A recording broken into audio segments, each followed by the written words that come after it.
Tuhan kami, ketika kami menerima firman-Mu, dan bahkan lebih lagi kami akan menyembah dan menyembah Engkau, oh Bapa di surga, maka kami percaya ini bisa terjadi kesembuhan, pemulihan, bahkan penghiburan, pertolongan.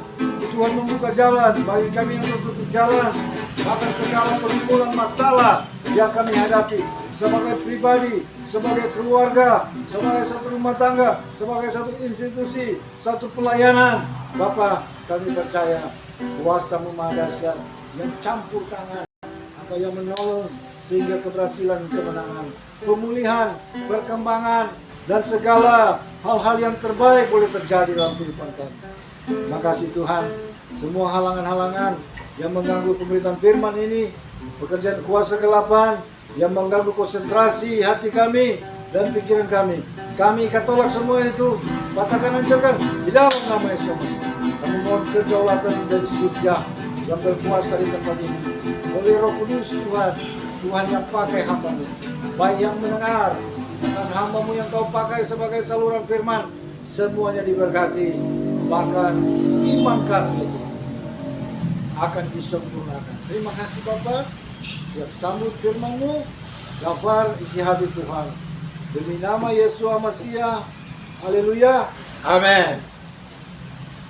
Tuhan, baik, sahabat Shalom, sahabat Shalom. Ya, jadi pelayanan ini kita tetap akan share menjadi berkat bagi banyak orang. Jadi bukan cuma kita di sini, saudara akan diberkati. Bahkan pelayanan ini ada yang versinya bahasa Indonesia dan diterjemahkan, tapi khusus hari ini mengingat waktu karena listrik baru nyala, jadi ini waktu itu sudah terlambat jauh orang ada, dia hanya versi bahasa Indonesia saja ya. Baik, kita akan langsung kepada firman-Nya. Kita baca di dalam kitab Kejadian pasalnya yang kedua, ayatnya pertama dan kedua. Tolong dibacakan ya. Firman Tuhan, Kejadian 2 pertama dan kedua, ya. Demikianlah diselesaikan langit dan bumi dan segala isinya, ya. Ketika Tuhan pada hari ke-7 telah menyelesaikan pekerjaan yang dibuatnya itu, ya. Berhentilah ia pada hari ke-7 dari segala pekerjaan yang telah dibuatnya itu. Ya. Ayat kedua coba ulang. Ketika Elohim pada hari ke-7 telah menyelesaikan pekerjaan yang dibuatnya itu, berhentilah ia pada hari ke-7 dari segala pekerjaan yang telah dibuatnya itu. Ya. Di dalam naskah asli saudara, kita kalau belajar ya kita harus telusuri pada naskah asli atau naskah sumber. Naskah sumber kita untuk kitab Perjanjian Lama adalah bahasa Ibrani, baik Ibrani kuno atau Paleo Hebrew maupun Hebrew. Ya. Nah, kalau kita baca di dalam naskah sumber disebutkan maka Tuhan berhenti dari segala pekerjaan penciptaan. Di situ dituliskan Yahweh Shabbat. Berhenti itu Sabat. Jadi pertama-tama yang melaksanakan Sabat itu Tuhan. Tuhan menciptakan dan pada hari ke-7 itu dia berhenti. Ya. Dan itu juga menjadi hukum ketika Tuhan menurunkan perintah-perintahnya kepada Nabi Musa, ya. Nabi Musa antara lain jangan ada pada ilah lain, jangan membuat patung, jangan menyebut nama Tuhan sembarangan, ingat dan kuduskanlah hari Sabat. Ya. Nah, saudara, Tuhan kalau memerintahkan sesuatu itu ada latar belakang yang dalam, ya. Ada manfaat yang luar biasa ketika kita sebetulnya mentaati.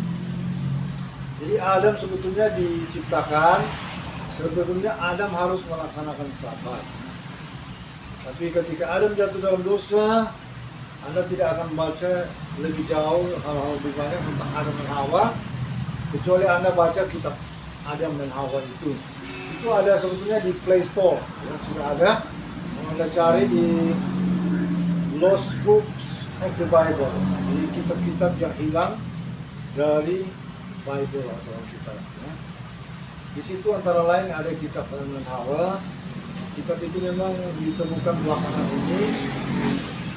Dia punya naskah itu dari bahasa Mesir diterjemahkan ya, dari tulisan hieroglifik Mesir kuno ya. Kemudian sempat diterjemahkan ke Arab. Jadi begitu. Nah, kita tahu bahwa Tuhan punya cara untuk saudara dia menjaga ya, apa yang menjadi hal-hal yang penting itu, termasuk kitab suci itu. Kitab suci itu ditulis oleh Henokh. Ya. Banyak yang masih kontroversi tentang keaslian kitab ini, tapi bagi saya yang sudah membaca oleh pimpinan Roh Kudus, saya tahu bahwa kitab itu ditulis oleh Henokh. Henokh sang ahli kitab pertama di dunia ini. Henokh ini adalah turunan ke-6 dari Adam. Saudara, turunan ke-6 dari Adam. Dan dialah menulis kitab. Dan dia yang bertemu dengan Adam itu muka dengan muka. Ya. Karena Adam itu sampai berusia 960 tahun. Ya. Jadi hampir 1000 tahun sih. Ada orang dari ateisme dan mereka memanfaatkan ayat ini. Mereka berkata bahwa Tuhan kita tidak benar. Tuhan kita berdusta. Contohnya katanya Adam. Waktu Adam dan Hawa makan buah itu, ya, Tuhan berkata pada hari itu juga engkau akan mati. Pada waktu Adam makan buah. Ya. Tapi kenyataannya Adam sampai hampir 1000 tahun. Nah, mereka tidak tahu bahwa satu hari bagi Tuhan itu sama dengan 1000 hari bagi manusia. Ya. Karena ada perbedaan tahun manusiawi atau tahun duniawi yang fana ini dengan tahun ilahi, ya, atau divine years, tahun surgawi, berbeda. Ya. Jadi Tuhan berbicara dalam konteks dia sebagai surgawi. Jadi benarlah Tuhan katakan bahwa Adam waktu engkau makan buah itu engkau akan mati, pada hari itu juga engkau mati. Nah, Adam tidak mencapai 1000 tahun. Jadi sebetulnya Adam tidak genap satu hari di hadapan Tuhan. Ya. Nah, kasih dalam Tuhan dan Tuhan menciptakan manusia harus ada sabat, ada hari perhentian. Karena memang rancangan Tuhan manusia akan bekerja 6 hari lamanya. Hari ke-7 itu dia akan beristirahat total. Sebetulnya itu bukan memberatkan kita, saudara. Itu sebetulnya untuk keuntungan kita. Karena manusia dirancang, dia akan bekerja dan terkuras, dan pada hari ke-7 itu dia harus istirahat. Kalau dia tidak istirahat dengan benar, maka dia akan semakin merosot. Ya. Manusia kalau ikut aturan Tuhan sebetulnya dia akan sehat, saudara. Manusia sebenarnya kalau dia bisa beristirahat sempurna, ya, itu keuntungannya dia akan semakin sehat. Ya.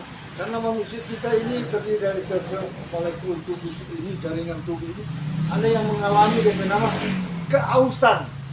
Karena misalnya otot ini terpakai terus, sel-sel ada yang regenerasi, pembaruan. Nah, kalau kita tidak beristirahat sempurna, kita rugi. Jantung kita bisa merosot dan lain-lain sebagainya, tidak mendapat istirahat sempurna. Memang setiap hari kita akan ada istirahat, ya, berapa jam. Kadang-kadang orang tidur sampai 6 jam, ya. Ada yang 8 jam, ada cuma 2 jam.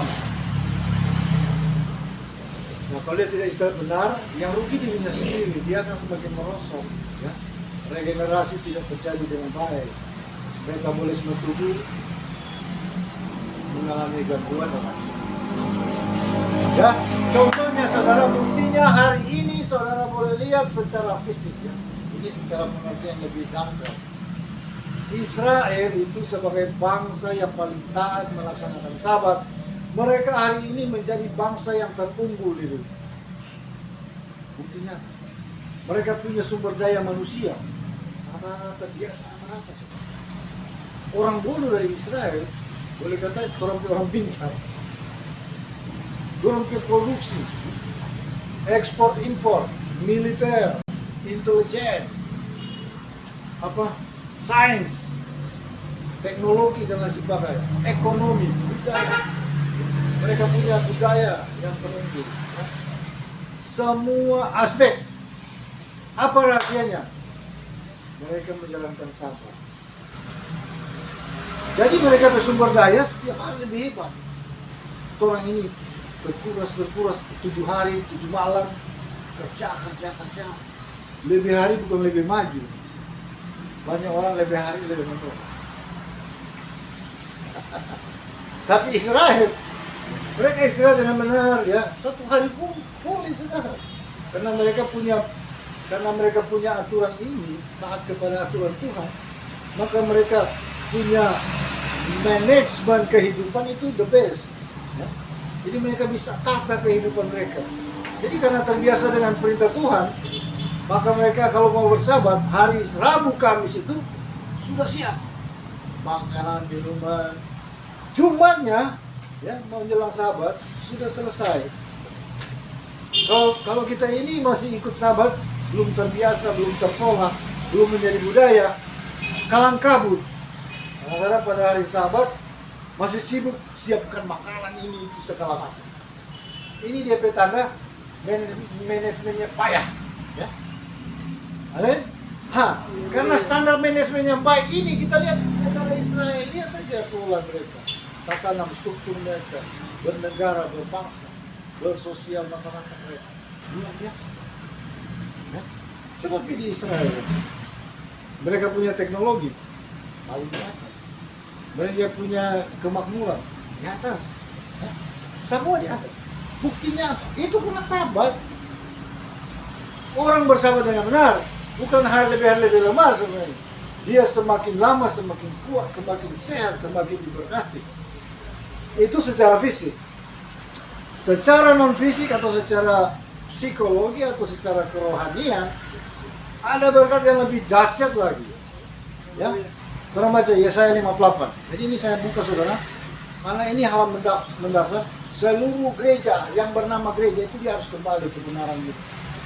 Gereja awal bersahabat, tahun pertama 200 tahun, 300 tahun, semua bersahabat. Yes, Tuhan bersahabat, para rasul bersahabat. Gereja awal itu sampai tahun 325 bersahabat, sampai 303 tahun 35 Konstantin yang menjadi kaisar, dia memaksa orang untuk berminggu. Maka terjadi perubahan. Dia paksa dengan tangan besi. Siapa melawan, tidak mau melaksanakan hari Minggu sebagai hari ibadah, dibunuh. Bunuh. Banyak orang mati waktu itu. Coba baca Yesaya 58 ayat 13-14. Kita lihat berkat saja. Ya. Firman Tuhan ayat 13. Ya. Apabila engkau tidak menginjak-injak hukum Sabat dan tidak melakukan urusanmu pada hari kudus. Artinya apa saudara? Tidak menginjak artinya menjunjung tinggi, menghormati, menghargai, mengutamakan. Ya. Kalau mau injak-injak berarti sepelekan, lupakan, kecilkan, ya. Tidak dihargai. Jadi ini maknanya ya, menjunjung tinggi Sabat. Terus dan tidak melakukan urusanmu pada hari kudusku. Urusan apa bahasa Inggris? Bisnis. Nah itu saudara. Urusan berlelah-lelah tidak boleh. Kalau ini nanti ditegakkan, saudara, kalau orang so capai target itu, orang akan buktikan ini boleh buka usaha pada hari Sabat. Ya. Total. Boleh saja tinggal orang sharing pembinaan, briefing, hal-hal yang santai lah, ya. Nggak boleh hal-hal yang melelahkan. Tidak mau lakukan urusanmu pada hari kudusku, terus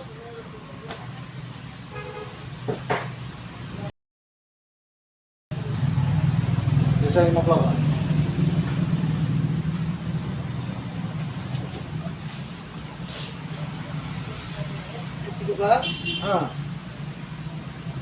Apabila engkau menyebutkan hari Sabat, hari kenikmatan, kita menganggap, mengimani itu hari sebagai kenikmatan. Ya.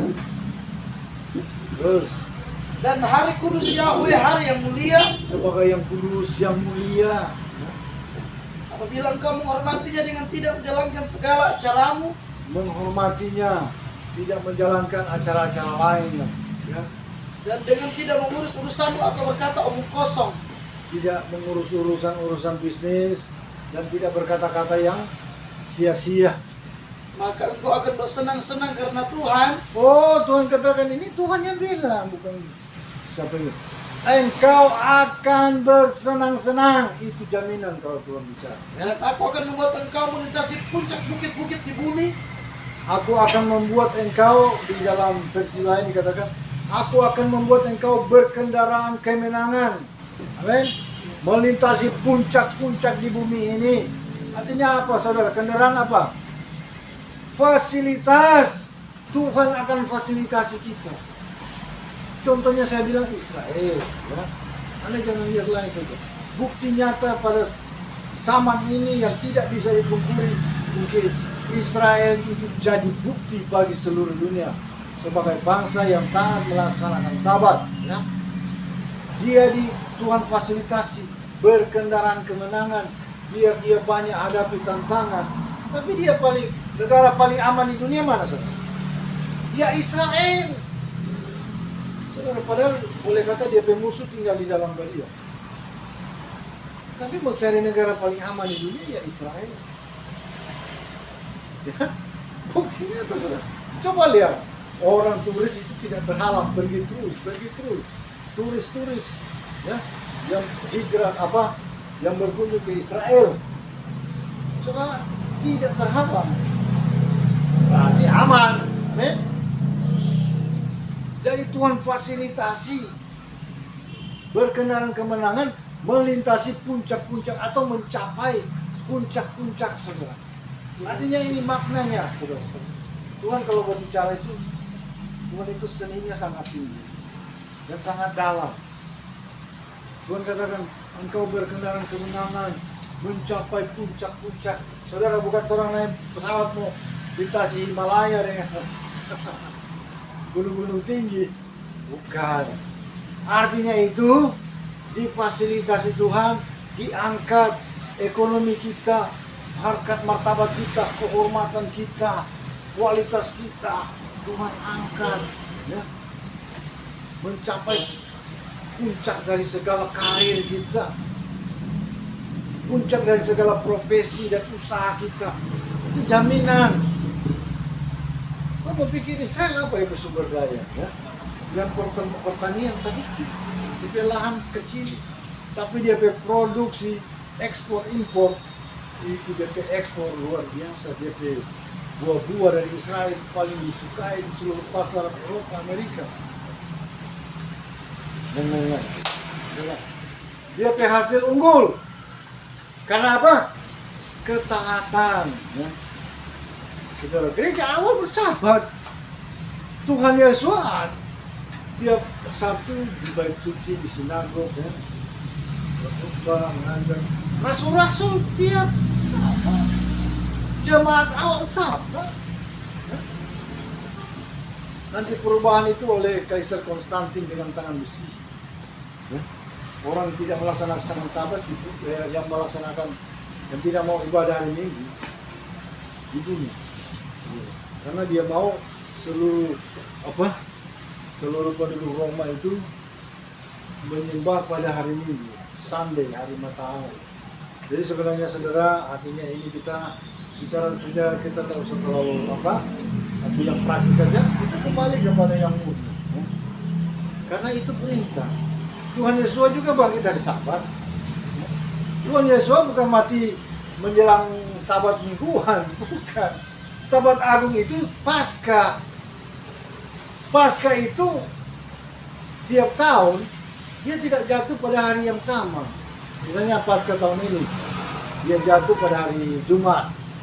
Tahun berikut bisa hari Senin, tahun berikut bisa hari Rabu. Ya, itu Paskah. Beda orang petanggal, ya. Kalau tanggal Alkitab itu sampai sekarang Israel juga begitu. Dia nama tanggal Alkitabiah, penanggalan Alkitabiah. Itu hitungannya petang ke petang. Kalau orang tengah malam ke tengah malam. Kalau di sana itu petang matahari terbenam itu berganti tanggal. Kemudian dia kalender, kalau orang ini ya 365 hari kan tiap tahun. Nah kalau ikut tanggal Israel, menurut Alkitab itu tiap tahun 354 hari.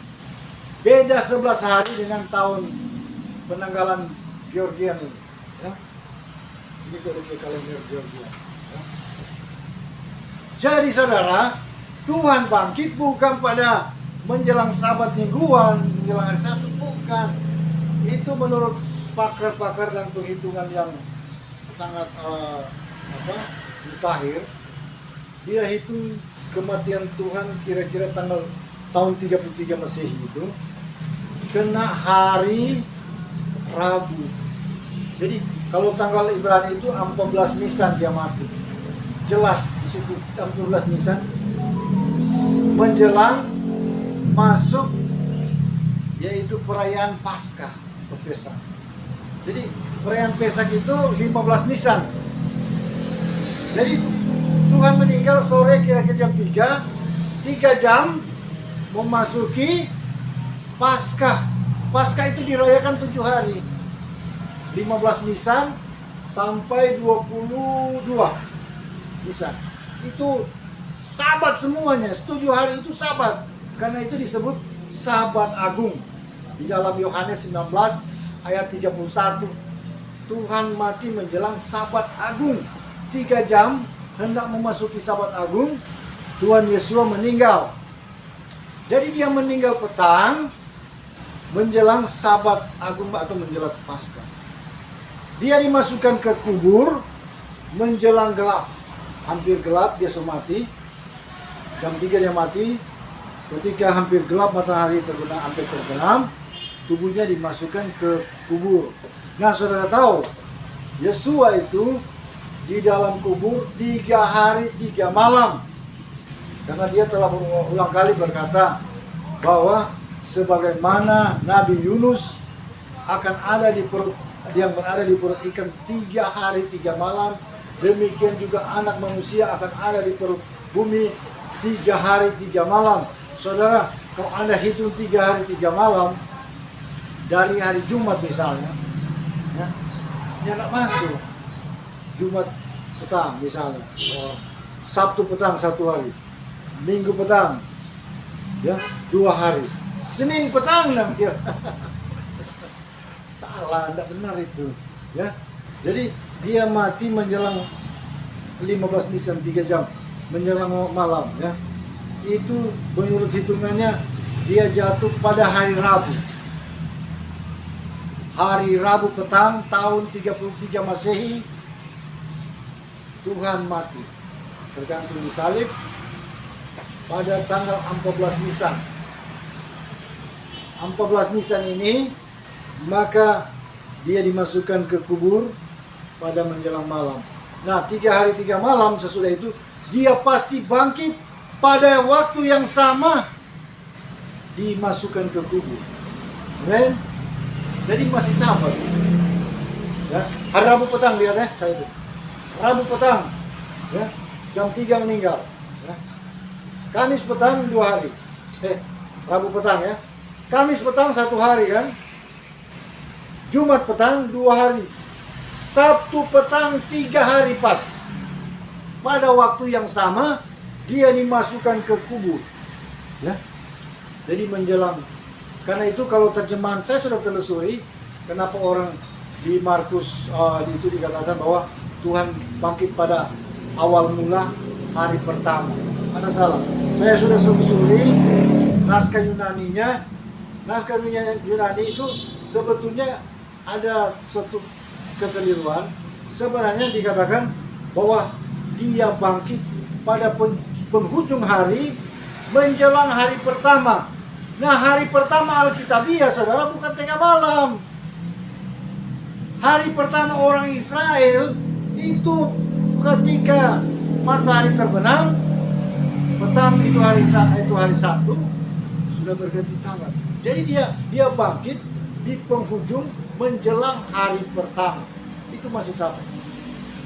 Yaitu waktu yang sama dia masuk ke dalam kubur, tubuhnya dimasukkan ke dalam kubur. Waktu yang sama itulah dia bangkit. Jadi kalau ada beranggapan dia bangkit tengah malam pada hari Minggu, itu menurut saya tidak benar. Karena Tuhan berulang-ulang katakan, sebagaimana Nabi Yunus dalam perut ikan 3 hari 3 malam, demikian anak manusia akan ada di perut bumi 3 hari 3 malam. Nah ini saudara, banyak orang mungkin masih, ya mereka mungkin akan berpikir yang lain. Tapi saya katakan ini wahyu sih. Saya ini wahyu. Tuhan bukan. Saya hanya cari dasar-dasar memang buktinya. Oh iya benar. Saya wahyu, Tuhan bukan. Tentang nama Tuhan itu kapal langsung. Saya Tuhan bicara langsung. Tuhan panggil pasal. Saya juga suara langsung Tuhan panggil. Bayangin ya. Memang saya tidak lihat suara, tapi saya mau ada langsung bicara langsung. Nah, kasihan Tuhan pasti akan terbukti, akan terbuka. Dan itu saudara boleh jadikan patokan bahwa dia meninggal pada tanggal 14 Nisan. Ya, 14 Nisan itu 1 hari atau 3 jam hendak masuk ke Pesak atau Paskah. Ya, jadi Tuhan saja bangkit hari Sabtu, bukan hari Minggu, tak ada. Kalau dia mati tengah malam, berarti dia bangkit tengah malam, ya kan? 3 hari 3 malam. Ini dia mati, masukkan di waktu sama dengan Nabi Yunus masuk ke perut bumi. Artinya dihitung waktu yang sama dia dimasukkan ke kubur. Waktu itu dihitung 3 hari 3 malam. Ya, jadi benarlah terjemahan di Yunani sebenarnya cuma di pelintir. Saya percaya, ya, para rasul itu semua orang Yahudi, ya, dan mereka tidak mahir bahasa Yunani, tidak mahir. Termasuk Paulus, dia menulis kitab pakai penerjemah, 2 orang penerjemah ikut sama dia, ya. Cuma dia seringkali tulisan yang terakhir itu salam yang terakhir dia bilang, inilah tanda tulisanku bahwa di akhir tulisan saya dengan salam. Inilah tandanya bahwa ini tulisanku. Bukan semuanya tulis. Jadi sebenarnya tulisan asli dari semua rasul itu adalah bahasa Ibrani. Apalagi Matius, apalagi Markus, apalagi Yohanes. Ya buta bahasa Yunani. Pasti mereka menulis naskahnya Ibrani. Saya percaya ini kebenaran. Tuhan punya cara. Dia bisa melindungi naskah-naskah yang benar. Naskah-naskah yang dari Tuhan. Saudara akan terbukti perkataan saya ini. Mungkin dalam ya, akan ada temuan naskah-naskah asli perjanjian baru adalah naskah Ibrani. Karena rasul-rasul adalah orang Ibrani. Semua naskah itu ditulis dulu dalam bahasa Ibrani, ya, bahasa Israel, baru diterjemahkan. Ya, begitu saudara.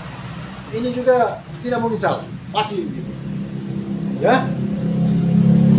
Nah, kasih Tuhan, banyak orang juga berkata, oh berminggu, karena itu kebangkitan Tuhan.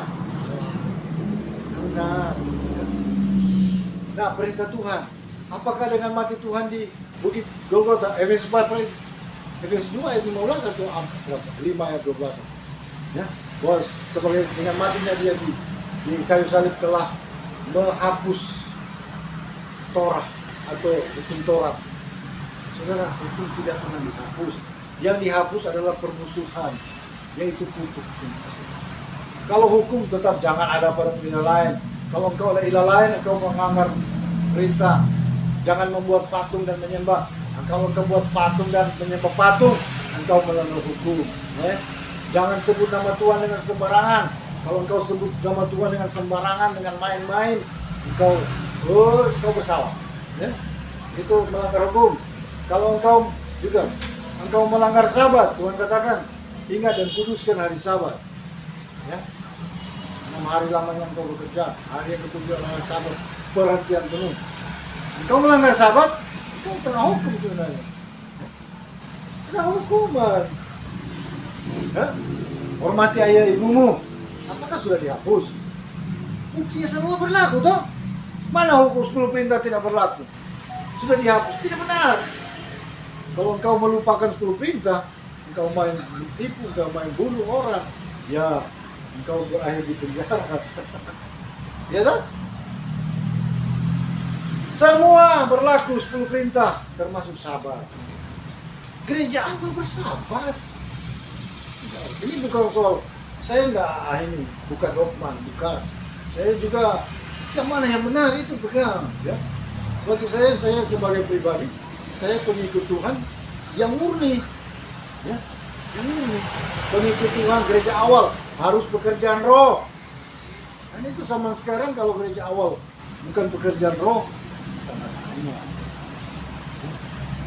Tuhan itu kalau ada kemauan di situ dia buka jalan. Kalau gereja itu mau bergumul, berpuasa, meminta pekerjaan roh seperti gereja awal akan jadi. Ya. Kita ikut itu standar firman, ya. Dan saudara melihat berkat, ya.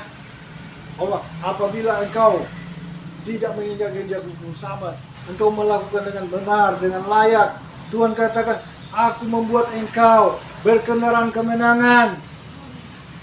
Engkau akan terangkat, semakin naik bukan turun, ekonomimu naik. Jadi kalau ada ekonomi turun itu sudah benahi apa yang salah tuh. Amin. Saudara, ini contoh paling hebat juga Israel. Waktu mereka berperang dengan musuh-musuh mereka, negara-negara besar mengepung mereka, Mesir, Iran, Irak, ya, Yordania, Arab Saudi, mengepung negara-negara Islam, mengepung mereka dari seluruh penjuru. Sudah terjadi perang 5 hari. Pada hari ke-6 itu mereka sabat penuh. Itu adalah hari Yom Kippur. Memang sabat luar biasa. Orang-orang Israel akan duduk di abu dan taruh abu di kepala, pakai kain kahung, saudara. Mereka menyesali dosa. Waktu itu orang Israel sangat taat. Jadi seluruh orang Israel waktu itu, bangsa Israel sedikit saja. Nah, musuh mereka mengelilingi mereka, itu bangsa yang besar, tentara yang besar, persenjataan lengkap. Mereka kalau diumpamakanlah seperti kelinci melawan harimau dan beruang dan serigala. Jadi nanti mereka taat sabat. Ya mungkin sih ada tentara berjaga-jaga, tapi kan mereka berpikir, wah pasti musuh kita ini menghargai juga kegiatan ibadah. Itu kan ibadah. Mereka pikir pasti musuh-musuh mereka akan apa? Itu artinya toleransi atau menghormati. Ternyata si musuh ini mereka pikir, wah ini kesempatan, ini mereka sedang bersabat, mereka Yom Kippur, mereka bersabat penuh, lagi keadaan tidak berjaga-jaga, ya, mereka tidak menyandang senjata. Ya. Apa yang terjadi, saudara? Kita lihat ya, ketika musuh menyerang mereka, tiba-tiba dari seluruh penjuru, memang rencananya mau ratakan Israel dengan tanah. Apa yang terjadi? Semua musuh itu hancur. Persenjataannya hancur, udara di darat hancur. Saudara tahu apa? Pada hari Sabat, Tuhan yang berperan dan berperang. Kenapa dia bilang? Nanti kamu. Stop. Sekarang aku berbagian. Amin. Di alam ruh itu musuh hancur-hancuran di seluruh penjuru. Itu keuntungannya hebat sahabat. Kalau Anda bersama dengan benar, ya, secara iman, itu bukan pasif, saudara. Sebenarnya sahabat itu berkat untuk kita. Ibarat kita ini naik banyak beban sehari-hari, ya. Ini contoh ya, ilustrasi saja. Tapi ini menyangkut sahabat. Ya. Anda setiap hari terbeban, ya. Mungkin Anda sudah terseok-seok karena berat, ya, beban hidup ini. Umpamakanlah Anda pikul, kalau laki-laki ya mungkin kalau dia kuat sampai 100 kilo, 100 kilogram dia pikul. Lama-lama dia bisa terhuyung-huyung dan kepayang. Kalau perempuan mungkin sampai 50 kilo, paling 25 kilo saja. Nah, pada waktu manusia itu sudah terseok-seok seperti itu, nah dia naik hari Sabat itu ibarat naik bus atau naik mobil lah. Ibarat Anda naik mobil, Anda taruh beban Anda saja, jangan pikul, ya, amin. Karena itu jangan ingat-ingat beban kalau ibadah. Ya. Bapak Yahweh, beban kami taruh di kaki Tuhan. Tuhan yang campur tangan, Tuhan ambil alih, Tuhan yang berperan dan berperang. Amin. Kalau orang lagi perang rupa Israel kan, musuh di semua penjuru. Ya, tidak ada pilihan, jalankan sahabat saja. Pokoknya urusan perang Tuhan urusan. Maka apa yang terjadi? Justru Tuhan yang berperang, ya. Tuhan yang berperang, kemenangan gilang gemilang terjadi. Nah, begitu saudara. Jadi nggak baik-baik. Hari ini Anda bergumul ya, datang sini harus punya iman. Saya datang ibadah, ya. Biar orang itu semua sedikit. Pokoknya ibadah sungguh-sungguh, ibadah yang murni kepada Bapa di surga. Kita percaya masalah saya, problem saya, beban saya, keperluan saya, Tuhan campur tangan, Tuhan ambil alih, Tuhan mengadakan, Tuhan memulihkan, Tuhan menyembuhkan. Kalau itu iman Anda, itu akan terjadi. Amin. Amin. Amin. Begitu. Oh, saya banyak utang. Ya, Tuhan buka jalan kek bagaimana, Tuhan beri berkat kek bagaimana. Amin. Pokoknya kelar. Enggak punya utang. Amin. Supaya tidak punya utang lagi. Amin. Ya, karena janji Tuhan apa? Saudara, di dalam Ulangan 28 ya. Ulangan 28, jika engkau sungguh-sungguh mendengar suaraku, melakukan semua perintah yang kusampaikan padamu, aku akan mengangkat engkau di atas segala bangsa di muka bumi ini. Segala berkat ini akan datang kepadamu, menjadi bagianmu, jika engkau dengar-dengaran, taat, melakukan perintah Tuhan, 10 perintah itu. Diberkati engkau di kota, diberkati engkau di ladang, diberkati buah kandunganmu, keturunan kita diberkati, hasil bumimu, hasil ternakmu, kandungan kambing dombamu, diberkati engkau ketika masuk, ketika keluar engkau diberkati. Musuh yang berperang melawan engkau, bersatu jalan mereka maju menyerang engkau, bertujuh jalan mereka lari daripadamu. Itu jaminan, saudara. Perkataan Tuhan itu jaminan, itu adalah janji. Engkau akan tetap naik dan bukan turun. Engkau tidak akan meminta pinjaman. Justru engkau yang akan memberi pinjaman kepada banyak bangsa. Tuhan janji. Jadi saudara, kalau ada masalah, anak introspeksi. Apa kita berkurang kau? Mungkin ada hal-hal ini yang kau kurang. Mungkinkah itu sabar? Karena orang pegang saja janji sahabat ini luar biasa. Ya. Engkau tetap naik bukan turun, engkau jadi kepala dan bukan ekor. Tuhan akan membuka bagimu perbendaharaan yang melimpah. Ya. Engkau tidak akan meminta pinjaman, justru engkau akan memberi pinjaman kepada banyak orang, pada banyak pihak. Nah ini, amin. Saudara, ketaatan sahabat itu bukan cuma manfaat fisik, saudara. Ada juga berkat yang luar biasa. Nah, kalau orang setahu, mungkin Tuhan juga, kalau orang belum tahu Tuhan apa. Tapi di zaman orang-orang percaya kan diadili semua. Siapa melanggar hukum? Ya? Oh, anak Tuhan saya tidak melanggar hukum. Kamu melanggar ini perintah keempat, selalu kau langgar perintah keempat. Kena salah. Ya? Banyak gereja, tapi saya percaya karena ketidaktahuan. Ya. Tapi hari zaman kami digerakkan Tuhan, gereja harus bersatu. Di atas dasar kebenaran mereka akan bersatu. Sabat, pekerjaan Roh Kudus, baptisan kudus, sakramen-sakramen kudus itu, hari-hari kudus itu. Tuhan tidak perintahkan rayakan Natal. Orang rayakan Natal. Padahal perayaan Natal yang benar itu di Sukot. Kalau itu gitu, saudara, Tuhan tidak perintahkan orang merayakan hari jadi kok sebenarnya, hari jadi Tuhan. Karena hari jadi Tuhan itu ada di Sukot.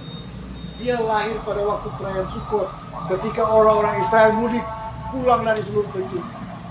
Merayakan itulah Sabat Agung kedua, yaitu Sukot, dirayakan 7 hari. Nah, itu hari raya Pondok Daun. Itu pada waktu orang-orang Israel mudik dari berbagai penjuru, sehingga semua penginapan full, bahkan rumah-rumah keluarga daripada Yusuf dan Maria full. Kenapa? Itu hari Sukot, hari Pondok Daun, hari orang-orang Israel mudik dari seluruh penjuru. Ya, di dalam kitab suci yang membuat orang-orang Israel pulang ke kampung halaman itu cuma pada waktu Sukot. Nah, waktu itulah yang dimanfaatkan oleh Gubernur Quirinius. Dia adalah penguasa Roma yang ditempatkan di provinsi Palestina. Dia memutuskan mengadakan sebenarnya taxing. Taxing itu pajak, juga sensus, ya. Tapi yang utama itu pajak. Dipungut pajak itu orang Israel, dan itu waktu yang tepat juga untuk sensus karena semua terkumpul. Men, kalau bilang tanggal 25 itu hari kelahiran Tuhan, itu tidak mungkin kalau waktu itu diadakan sensus atau pajak. Karena itu tanggal 25 sampai tanggal 31 Desember adalah hari sakral lahirnya Dewa Matahari yang disembah sebagai juga agama resmi dari Kekaisaran Roma waktu itu. Tanggal 25 sampai 31 adalah sebagai hari libur, hari sakral mereka. Tidak mungkin mereka memerintahkan adakan sensus penduduk. Jadi itu teori tanggal 25 itu rasanya sudah hancur, saudara. Karena tidak mungkin pejabat Roma Quirinius mengeluarkan perintah melaksanakan sensus pada hari sakral. Hari sakral, hari 25 itu di seluruh Kekaisaran Roma itu semua hari sangat sakral sekali. Hari libur full. Jadi tidak mungkin ini. Quirinius bilang, sensus penduduk semua itu, semua yang nanti dia dapat digantung dia.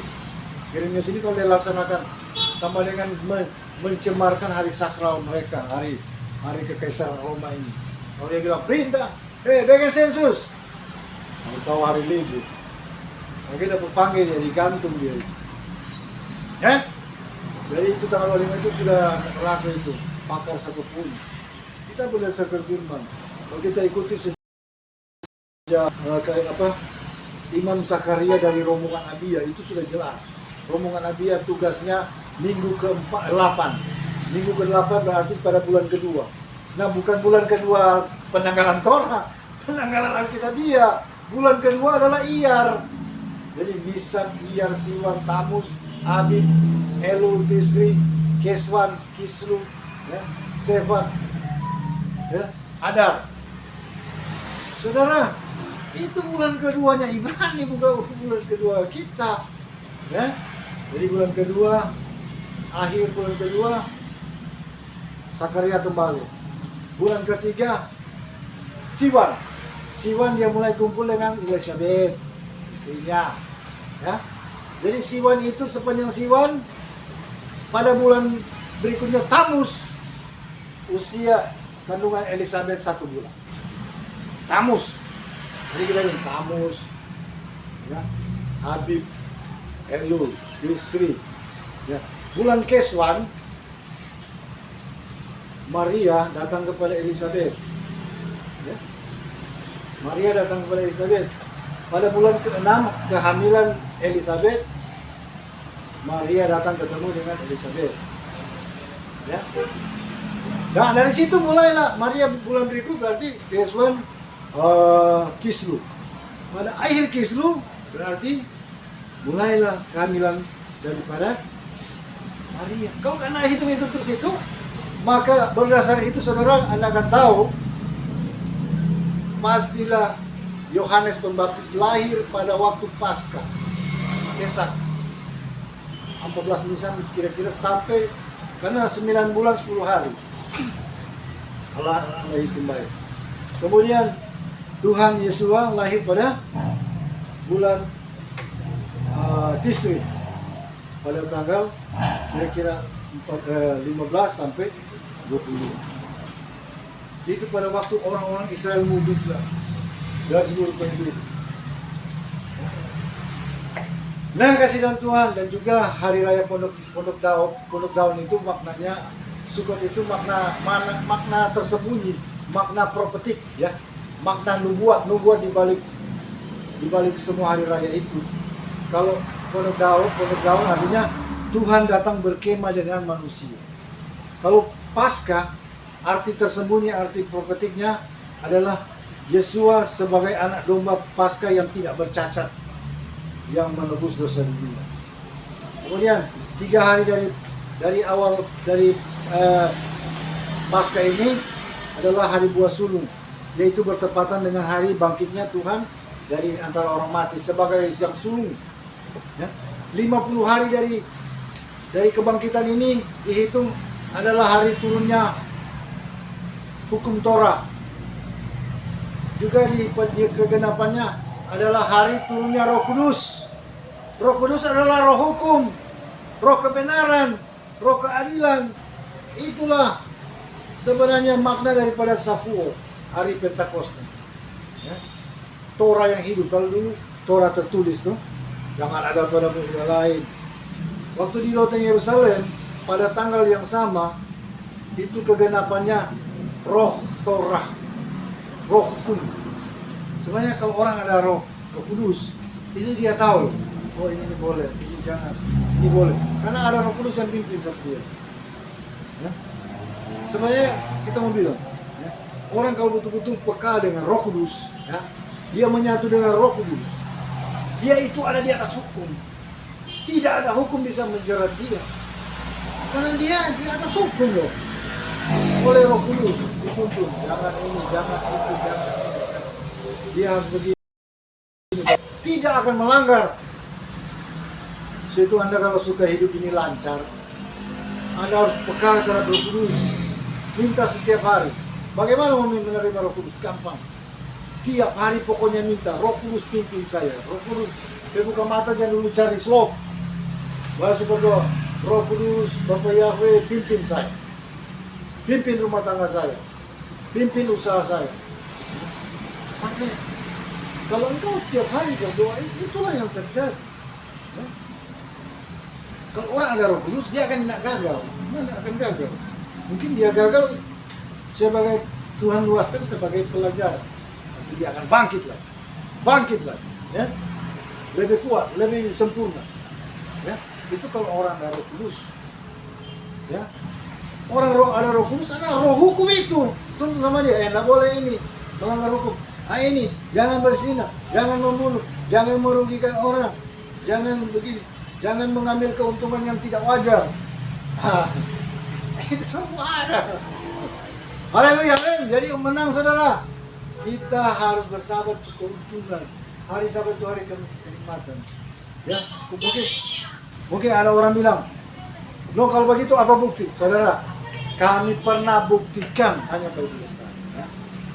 Orang cuma taat untuk dapat petunjuk Tuhan katakan, ya. Jadi kami bercakap-cakap tentang ayat ini. Yesaya 58, 13-14. Luar biasanya ayat ini. Ada janji berkat kuti. Kemudian saya dengan kasih sama Tuhan, Loma, Bibiana, itu orang laksanakan dong. Oh iya laksanakan. Oh iya laksanakan, langsung. Betul saudara. Waktu itu tidak ada mobil tuh. Ibadah, mesti naik taksi. Ya. Jadi kalau naik taksi satu mobil penuh sesak. Orang badan-badan sehat tuh. Waduh, kita ibadah, saudara. Nah, cuma 1 bulan kita melaksanakan Sabat, ya, benar. Jadi, Ibu Lestari hari-hari Kamis, suci apa teh? Loh, lama ini Sabat, deh. Karena artinya itu seperti ada suatu kenikmatan itu di masuk hari Sabat itu. Lama leh. Dan benar, kami buktikan. Dari tidak ada mobil, dapat mobil, res. Bukan cuma 1, dapat lagi 1 lagi. Pokoknya makmur, bebas hutang-hutang, sama kelar. Aman, sejahtera. Nah, saudara, akhirnya ya kami ada satu ujian. Ya boleh kata salah penempatan. Nah bukan Tuhan tidak seingat, Tuhan seingat. Tapi karena orang terpancing keuntungan besar, ya maka anyol itu artinya mengalami kerugian yang sampai hari ini orang baru dipulihkan. Ya. Nah kasihan, tetapi saya percaya itu pelajaran yang berharga buat kita. Ya. Jadi kita akan menuju melaksanakan dengan benar. Karena Sabat itu bukan cuma sekedar sifatnya pasif. Sabat itu ada berkat. Amin. Sebenarnya di Sabat itu Tuhan yang sedang beracara. Tolong diam saja, santai, istirahat, habis ibadah.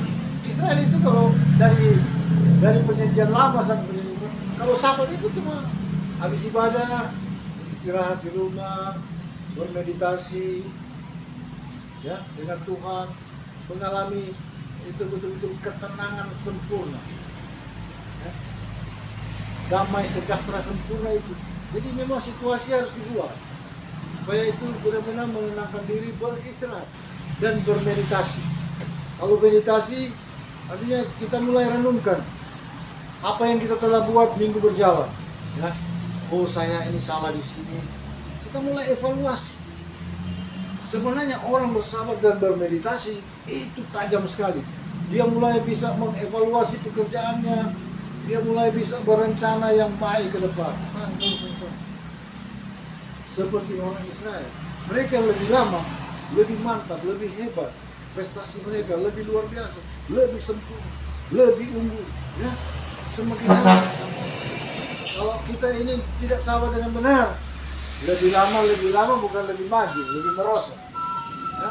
Karena apa? Sumber daya kita semakin merosot, kemampuan kita, ya, daya action kita, rasio kita, kemampuan, ya macam-macam, mengalami kemerosotan.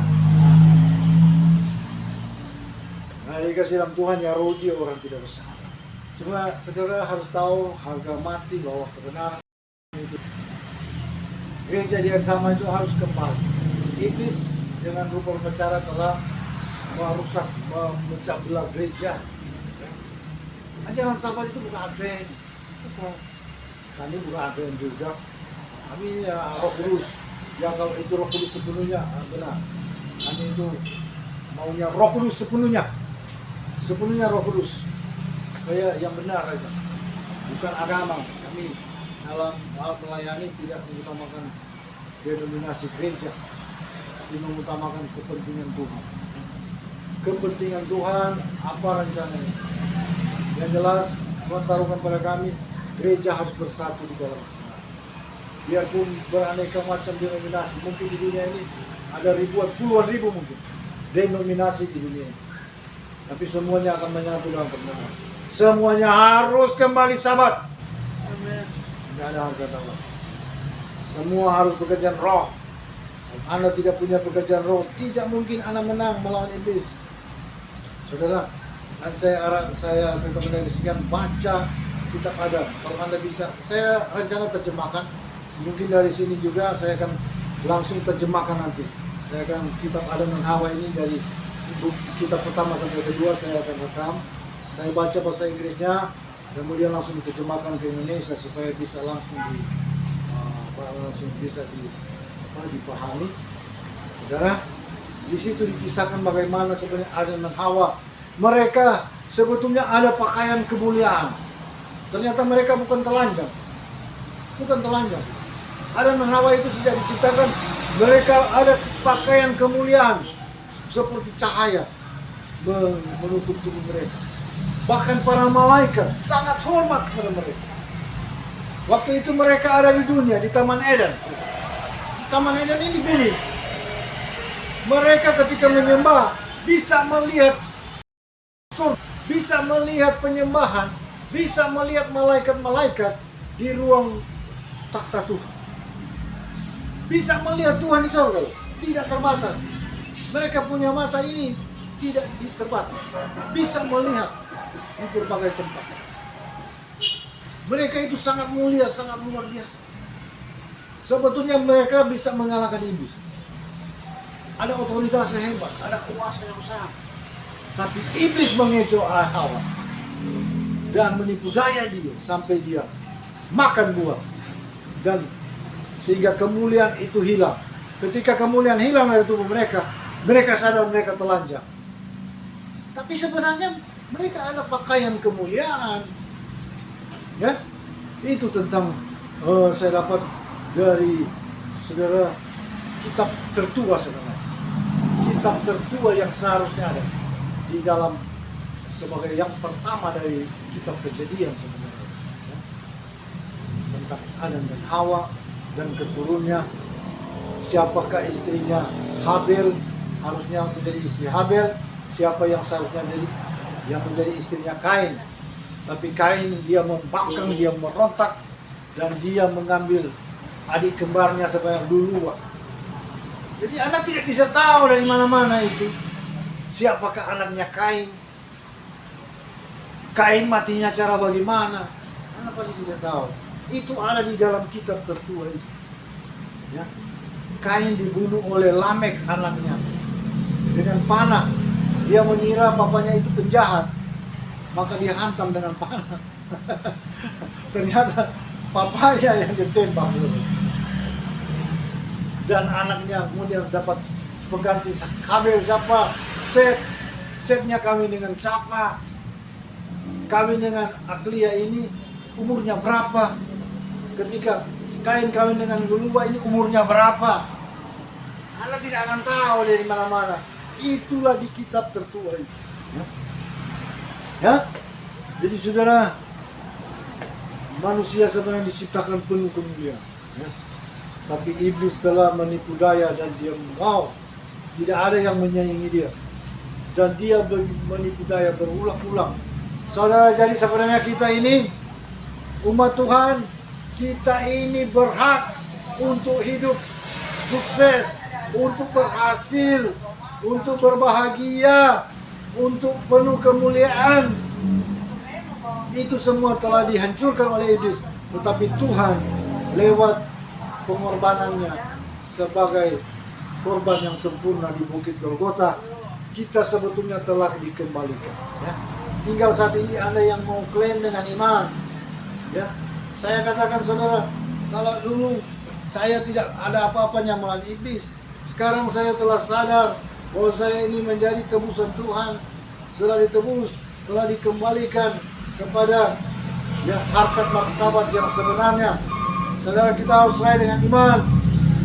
Dengan iman bahwa kita punya kuasa dan otoritas, dan iblis kalah di bawah telapak kaki kita. Hari-hari ini iblis tidak bisa berkutik melawan kita.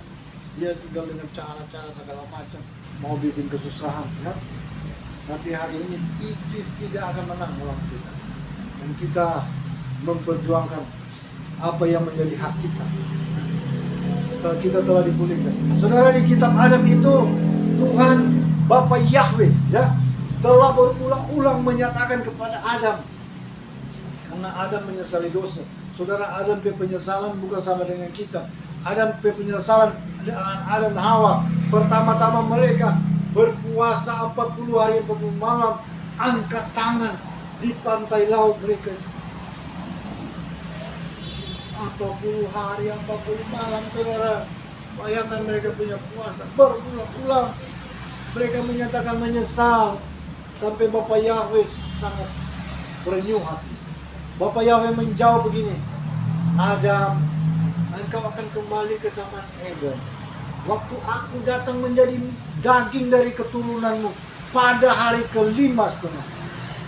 Tuhan sudah bilang, berulang-ulang Bapak Yahweh mengatakan, aku akan menjadi daging dari keturunanmu pada hari ke-5,5. Nah, pertama Adam kira hari 5 hari biasa. Tuhan bermaksud hari ke-5 itu hariku, hari ilahi. Jadi ternyata milenium ke-5 pada tahun ke-5.500